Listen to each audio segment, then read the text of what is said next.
आज Doubtnut app download करें। Doubtnut पर अपने सभी गणित, रसायन विज्ञान, भौतिक विज्ञान और जीव विज्ञान के डाउट्स का करो सफाया। बस प्रश्न की फोटो खींचो, एक ही प्रश्न को क्रॉप करो और तुरंत वीडियो सोल्यूशन पाओ। अभी डाउनलोड करें। हेलो बच्चों, प्रश्न है रेखा x घटाओ 1/1 बराबर y घटाओ 2/-2 बराबर z घटाओ 1/3 तथा समतल इसका समीकरण दिया गया है x जोड़ 2y जोड़ z बराबर 6 मिलते हैं। किस बिंदु पर मिलते हैं ये विकल्प दिया गया है।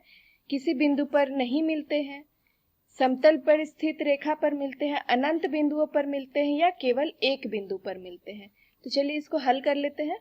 ये दिया गया है तो ये मान लीजिए कि ये समतल है,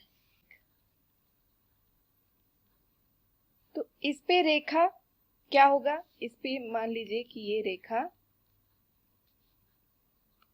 इस प्रकार लंबवत है। ठीक है, क्या है, लंबवत है। तो क्या दिया गया है, इसका समीकरण जो दिया गया है इसको हम इस प्रकार भी लिख सकते हैं। इसको हम लिख सकते हैं x जोड़ 2y जोड़ z घटाओ 6 बराबर 0। हम लिख सकते हैं ना, दिक् अनुपात।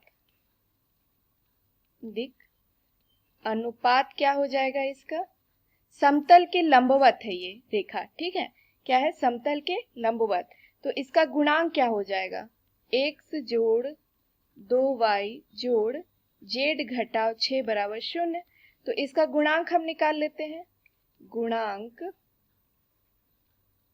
क्या हो जाएगा इसका x का गुणांक है 1, y का गुणांक है 2 और z का गुणांक है 1, अर्थात ये हो जाएगा। ठीक है, तो इस रेखा का क्या हो गया, दिक् अनुपात 1 2 1 हो गया। तो मान लेते हैं कि ये रेखा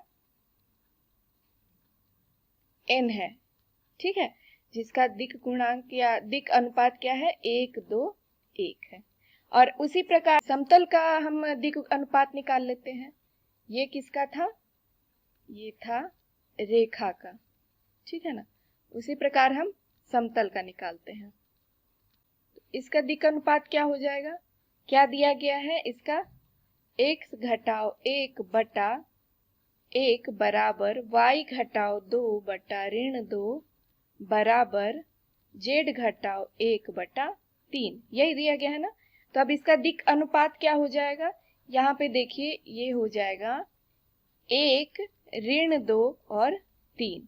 ठीक है, ये इसका दिक् अनुपात हो जाएगा। मान लेते हैं, इस रेखा को मान लेते हैं ये r वेक्टर है। ठीक है, जिसका दिक् अनुपात क्या निकल गया, 1-2 और 3। इन वेक्टर बराबर क्या हो जाएगा, इसमें i j k लगा देंगे गुणांक में। तो क्या हो जाएगा, i हो जाएगा जोड़ 2j हो जाएगा जोड़ k हो जाएगा। हमने क्या किया, ये जो गुणांक है, ये गुणांक है रेखा का, इसमें हमने i j k लगा दिया। उसी प्रकार से समतल का देखते हैं।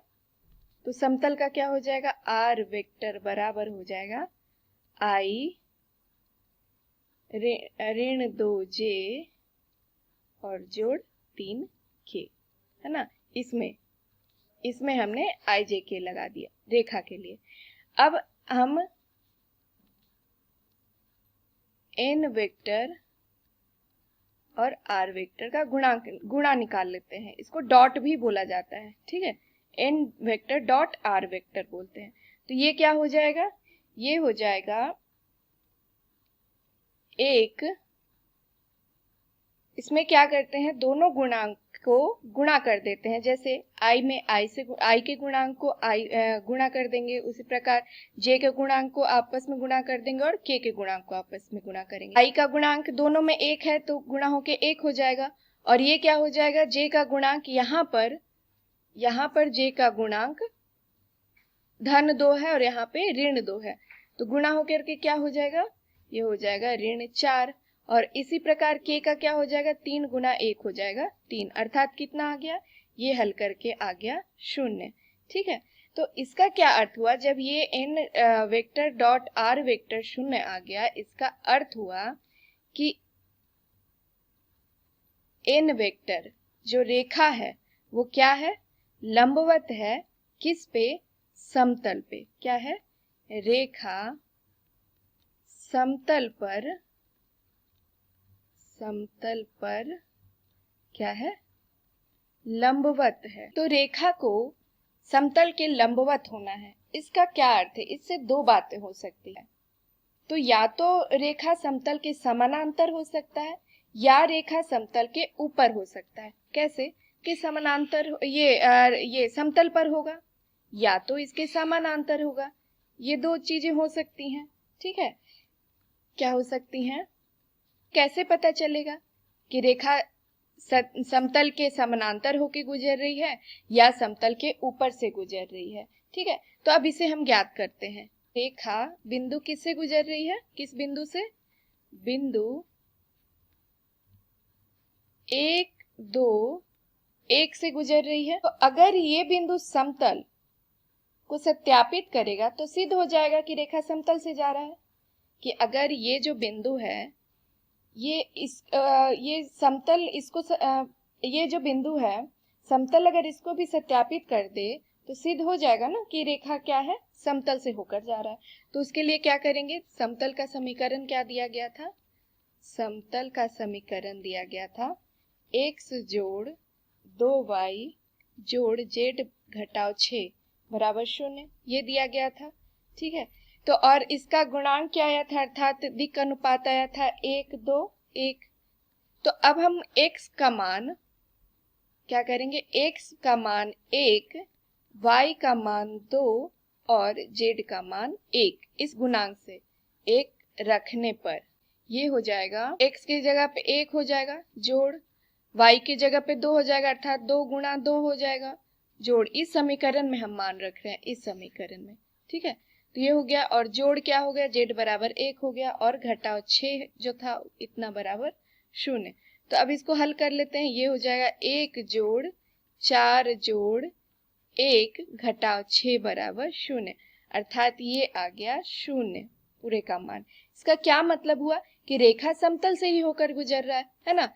ये जो रेखा है अगर इसका मान 0 आ गया तो इसका अर्थ क्या हुआ, रेखा है ये समतल से ही होकर गुजर रहा है। तो अब समतल से जब कोई रेखा गुजरती है तो वो कितने बिंदुओं पर काटती है, कितने बिंदुओं पर काटेगी, अनंत बिंदुओं पर होकर गुजरेगी, अनंत बिंदुओं से होकर गुजरेगी, है ना। तो क्या हो गया, रेखा समतल से होकर गुजरेगी, है ना।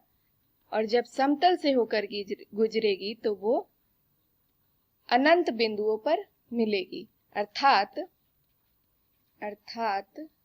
रेखा समतल